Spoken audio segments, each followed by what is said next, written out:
All right, let's look at an example of another example of the same question. Now we've got a nitro group up here, and our first job will be to determine what the nature of the atom attached to the aromatic ring is, whether it's going to be a partial positive or a partial negative. That'll help us answer our question. All right, so we've got our aromatic ring. Now the nitro group, if you draw it out, looks like this. Yeah, what it has is a clear positive charge on the nitrogen. Now that positive charge is just due to the fact this nitrogen has 4 bonds in this particular structure. All right, so we've got a positive charge on the end. I'm going to call that a delta plus. It's good enough for what we want to do. So we go ahead and we do our resonance structures just like we did before.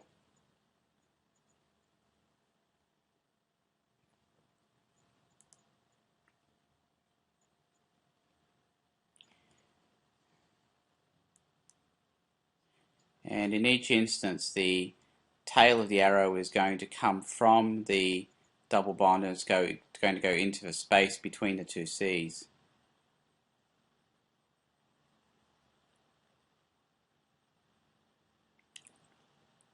And there's our 3 resonance structures here, and what you can see is we're going to end up with an unfavorable resonance structure right here. I'll write that down as unfavorable resonance structure. The reason it's unfavorable is because you have a delta plus right next to an atom that's already positively charged. So that is a resonance that is not a resonance structure.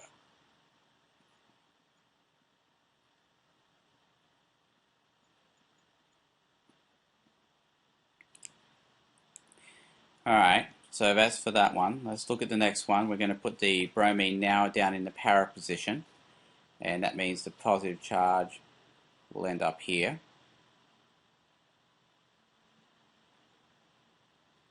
And we can go ahead and draw our resonance structures like we did before.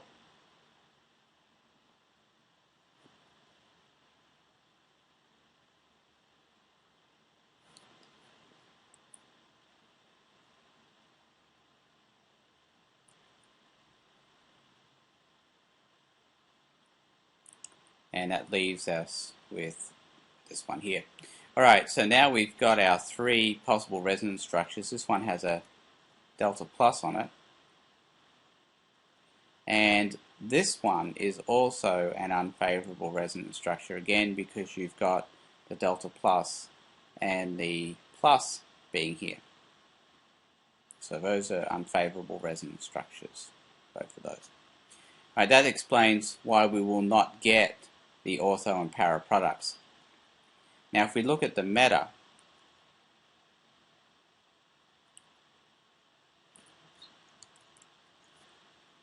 we end up with a positive charge here. And we can go ahead and draw our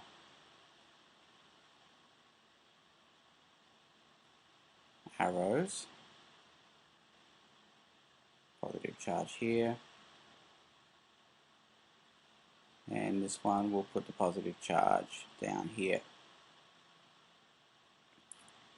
Now as you can see, here there are no unfavorable resonance structures.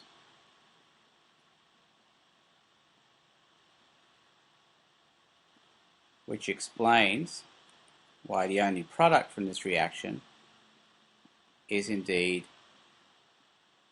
the meta product. Resonance.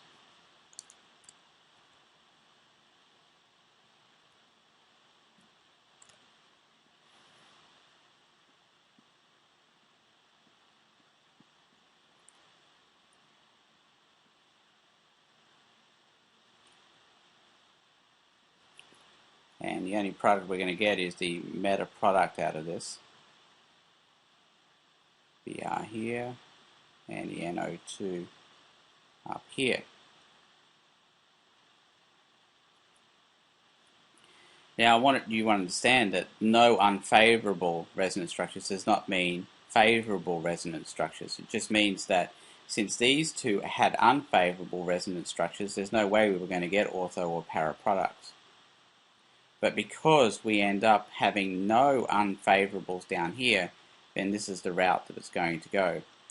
So it doesn't go this way because it's good. It goes this way because these two happen to be bad. So that's why it's important to write down here, no unfavorable resonance structures.